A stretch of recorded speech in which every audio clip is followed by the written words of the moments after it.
Yeah, good evening again. Earlier video it has been abruptly ended, and that my picture face has not also been broadcasted. Doesn't matter. The material has come and explanation has come.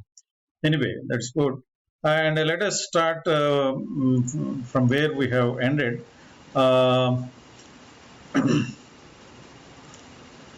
I think we have at this slide. Let us focus it. Yeah, this we have completed.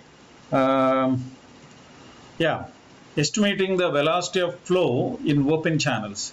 The design of channels is based on mean velocity of flow, which is obtained by standard formula. See, many of these studies things, we have to know the velocity with which the flow is going in a open channel. That is the main thing. So towards that, we try to have a one formula. So many of these formula is towards that. This formula expresses the mean velocity of flow as function of some hydraulic roughness of this channel, the hydraulic radius, and then hydraulic slope, and so on. From the, of course, the foregoing discussions on the influence of hydraulic radius and hydraulic slope on the mean velocity, we have seen the velocity is directly proportional to root r, and then velocity is also directly proportional to root s. So simply remove this proportionality constant, v equal to some constant into root r into root s. Let it be called equation 1. Now, in this c, which is a constant, depending on the size of the and depending on the size, character of the slope, depth of the flow of the stream, and the nature of the surface of the channel. This is also called, the above equation is also called Chase's formula. But determination of the value of C in this equation is comparatively difficult. This is one thing we must recognize. So what we have to do is they have been conducted by Manning some experiments, and you can see Manning's formula for velocity, a more workable and satisfactory formula, carefully examined experimentally, is Manning's formula and is stated below. This V equal to R power 0.66. Of course, this is 2 by 3, and this is half, divided by Manning's roughness coefficient, neta, in which V is the velocity of flow in the channel, so many meters per second. This is the V, which can be obtained by this R into S divided by roughness coefficient. R is hydraulic radius in meters, and then S slope, hydraulic slope, which both have been explained. So the Darcy-Weisbach formula stated below is also sometimes used. So it's not the only one we use. This is also used, and this mean velocity of flow in open channels. The mean velocity of a channel means the velocity is not constant in the open channel. It is maximum at the surface and then minimum at the bottom and the sides also. So they will take in a mean velocity with different measurements. Anyway, that's a different issue. But that mean velocity we estimate is under root, whole of this under root 8g rs by f. Okay. So in which g is acceleration due to gravity, f is the, again, this is a roughness coefficient, this Darcy-Weisbach roughness coefficient of friction or friction factor, which is a dimensionless. Other factors are as in the equation, you know, this R, S, and other things. Okay, then the discharge capacity of the channel.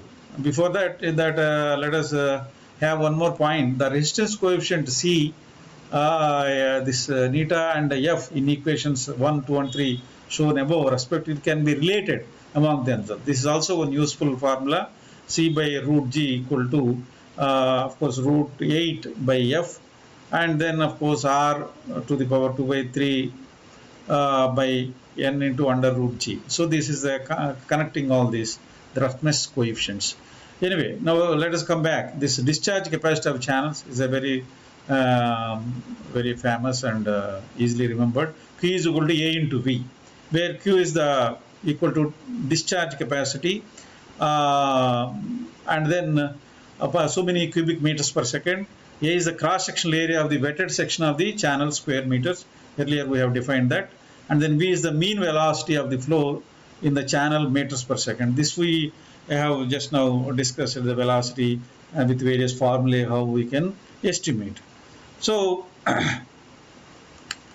now let us talk about the mean velocity of the flow in the channel, and then discharge capacity of the channel that we have discussed. Unlined field channels. Unlined earth channels are frequently used in water conveyance on the farm. Particularly these open channels we are talking about on the farm level. Okay, of course, these open channels right from the head regulator we deal with, but here we are dealing with only at the farm level. So that is you should keep in that mind. The advantage of earth channels are that they are understood and accepted by the farmers. So these are simply made by the farmer with their hands, and they are readily can be made with the simple labor cost. That's why it is more popular by the farmers. They can be built and maintained by unskilled person. That's what, and require no special requirement.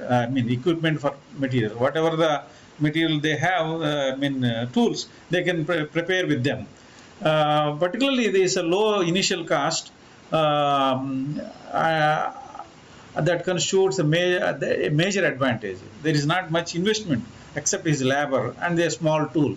So earth channels should be built with stable side slopes. This is very important. Stable side slope, and with banks strong enough to carry the required flow of water.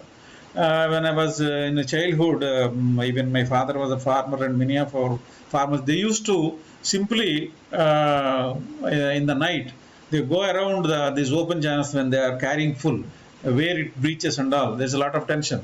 So, but it's a design. If you do it very carefully, then there is no need of that tension. They should have ample capacity to carry the design discharge at non-erosive velocity. That is very important. See, we think that if you don't design, if you think that the channel is stable and that will carry, but after some time it get eroded and it get breached, and your purpose is not served. So side slope be flat enough so that the banks will neither cave in nor slide when they are saturated with water. This is when very slide slopes and all should be flat enough. It should not be steep slopes. It should be flat enough so that the banks will neither cave in nor slide. Already we have seen with respect to angle of repose and all how slide slope will be stable and so on. The permanent irrigation channel should not have side slope steeper than 1.5 to 1 vertical. So 1.5 horizontal and 1 vertical. So it should not be steeper than this. This is something like a thumb rule. So let us go about this typical cross section of a unlined field channel. Normally the field channels have a typical cross section.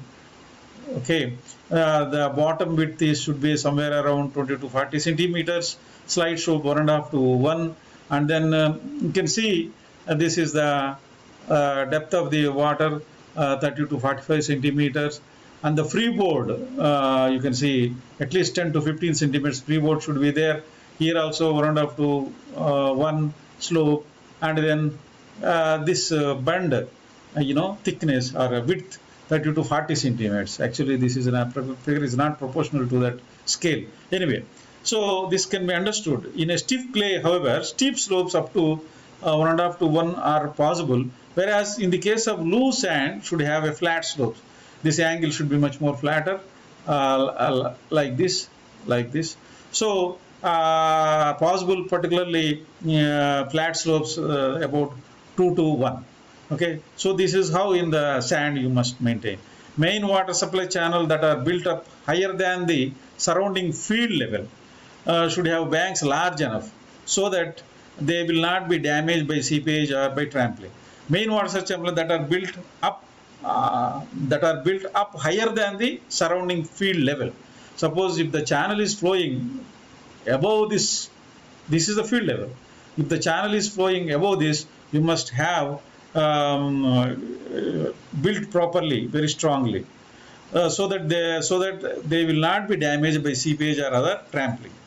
For main field channels, the top width should be about 60 centimeters. So this is the top width should be about 60 centimeters. Okay. So let us go for the example. you can see here, assume an earth channel on a grade of 0.10, and then depth of water 40 centimeters, bottom width 40 centimeters, and slide slope 1.5 to 1 as usual.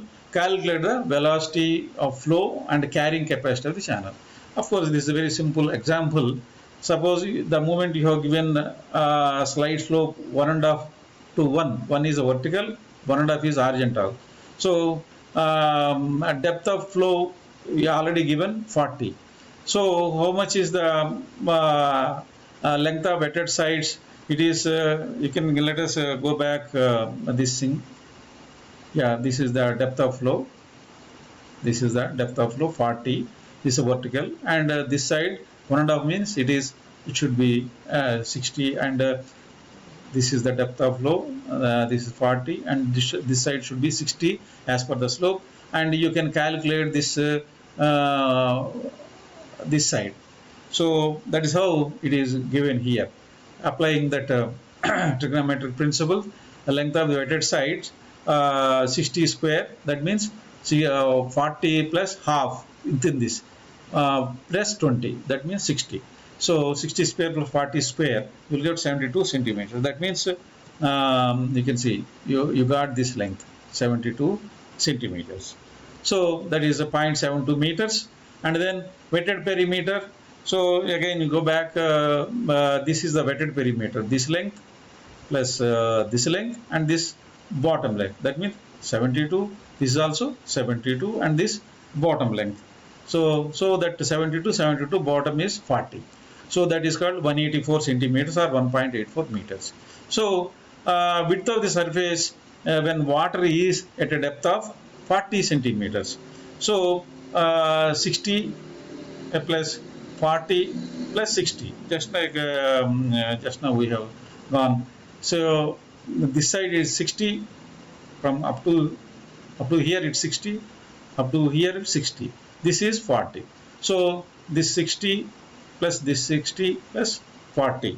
That is how the width of the surface when water is at depth of 40 centimeters is given. 160 centimeters or 1.6 meter. So area of the cross section has the formula B plus T by 2.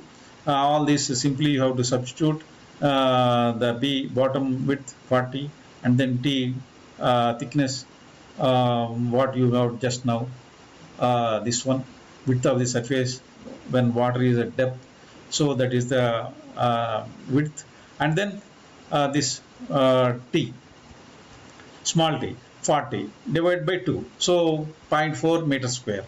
So hydraulic slope, of course, this is a 0.1% divided by 100. So that is we got Manning's roughness coefficient adapted from the table, and mean velocity of flow as per the Manning's formula. This is substituted here, R value, S value, and you got so many meters per second. Simply carrying capacity is nothing but Q is equal to A into V.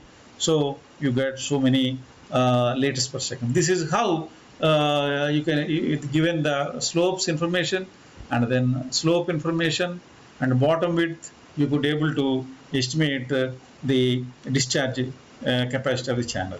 We'll stop here this video. We'll continue further in this direction. Thank you. Thank you very much.